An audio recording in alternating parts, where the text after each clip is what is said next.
The air in Oakhaven always tasted of pine and secrets, but as autumn deepened, a new scent joined it. Fear. It clung to the clapboard houses, snaked through the whispering pines, settled heavy in the hearts of the townsfolk. It started with the livestock. A prize heifer found disemboweled, a farmer's flock of sheep scattered and torn. And then the disappearances began. Not townsfolk, not yet, but the foolish wanderers, the curious teens who dared to venture too deep into the Gloomwood. But for 8-year-old Alara, the Gloomwood held no terror. It was her sanctuary, a place where the trees hummed old songs and the shadows danced. And in its deepest hollow, where the ancient oaks grew gnarled and hunched like sleeping giants, lived Silas.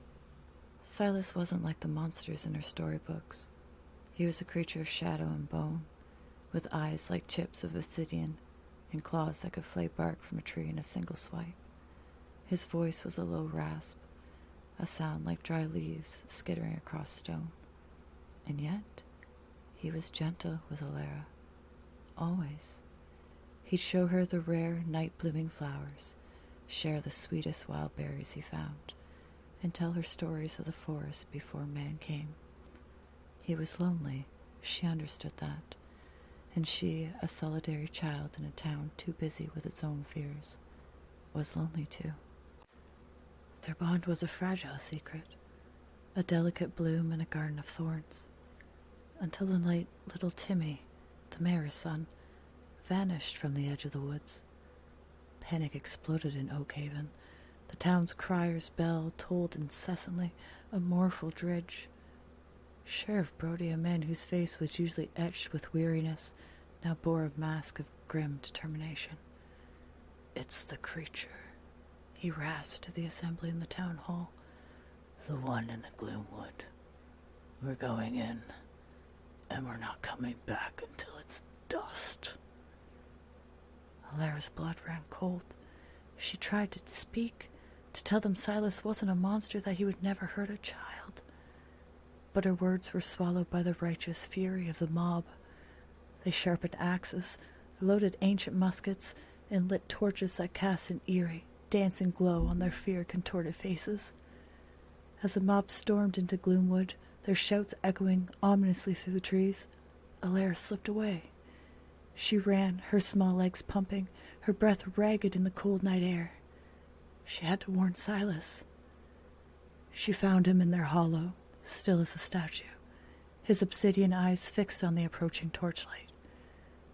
"They're coming, Silas," she whispered, her voice choked with tears. "I think you took Timmy." Silas looked at her, his dark gaze unreadable. He made no move to hide, no move to flee. He simply stood, a dark silhouette against the encroaching glow. The mob burst into the hollow, a terrifying wave of flickering light and enraged screams. When they saw Silas towering and unmoving, a collective gasp swept through them, quickly followed by roars of fury. "There it is! The beast!" Before they could raise their weapons, Alara stepped forward, placing herself squarely between Silas and the mob. "Stop! You don't understand. He didn't do it." Sheriff Brody, his face a mask of grief and rage, faltered. "Alara, get out. Get away from that thing." "He's not a thing. He's my friend," Alara pleaded, her voice cracking. "He helps me. He tells me stories. He would never hurt anyone." But fear, once stoked, is a hungry beast. It devoured her words, twisting them into something sinister. To the terrified townsfolk, her defense of the monster was proof of its dark influence. A low murmur ripped through the crowd, then an ugly shout. "She's enchanted! Under its spell!" The first musket shot cracked through the night, followed by another and another.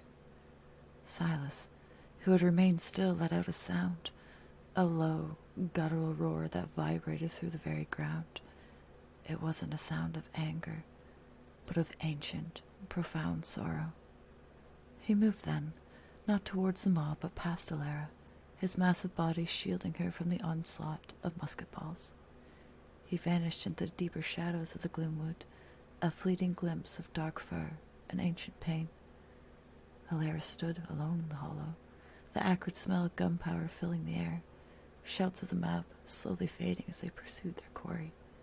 The silence that followed was broken only by the drip of blood from a splintered tree and the frantic pounding of her own heart. She had saved him, she hoped, but at what cost?